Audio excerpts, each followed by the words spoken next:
বাংলাদেশের মধ্য দিয়ে প্রবাহিত প্রায় ৪০৫টি নদীর মধ্যে ৫৭টি আন্তঃসীমান্ত। এর মধ্যে ৫৪টি বাংলাদেশ ও ভারতে এবং ৩টি বাংলাদেশ ও মিয়ানমারের মধ্যে অভিন্ন। কিন্তু বরাবরই ভারত আন্তর্জাতিক নদী আইন অমান্য করে বাংলাদেশকে পানির ন্যায্য হিস্সা থেকে বঞ্চিত করে আসছে।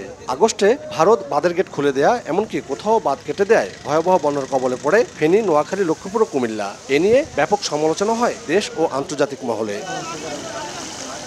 রোববার সকালে ফেনীর পরশুরামের নিজ কালিকাপুর এলাকার সীমান্তের বল্লারমুখ বাঁধ পরিদর্শন করেন পরিবেশ, বন ও জলবায়ু পরিবর্তন এবং পানি সম্পদ মন্ত্রণালয়ের উপদেষ্টা সৈয়দা রিজওয়ানা হাসান। এ সময় তিনি বলেন, নদীর পানি শুধু রাজনীতি নয়, এটা কূটনীতি ও অর্থনীতিও। তাই এক্ষেত্রে সরকারি পর্যায়ে অতীতের মতো নীরবতা বা নিষ্ক্রিয়তার দিন শেষ হয়ে গেছে।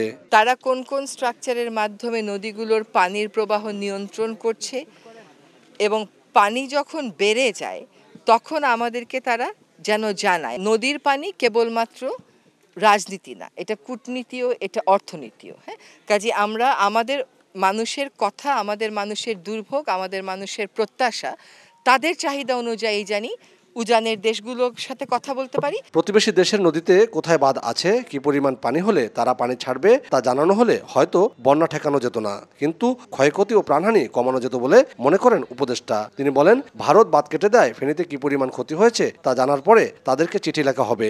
ভুক্তভোগী জনগোষ্ঠীর বক্তব্য হচ্ছে যে প্রতিবেশী দেশ থেকে একটা বাঁধ কেটে দেওয়ার কারণে তাদের ক্ষতিটা এত বেশি হয়েছে।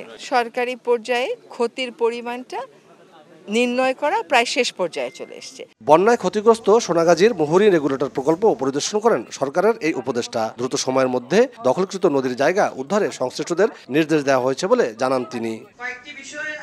বন্যা ও নদী ভাঙ্গন প্রতিরোধে এবং উঁচু টেকসই বাঁধ নির্মাণে করণীয় বিষয়ে জেলা প্রশাসকের কার্যালয়ে সংশ্লিষ্ট দপ্তর, পরিবেশবিদ ও স্থানীয়দের সঙ্গে গণশুনানিতে অংশ নেন সৈয়দা রিজওয়ানা হাসান।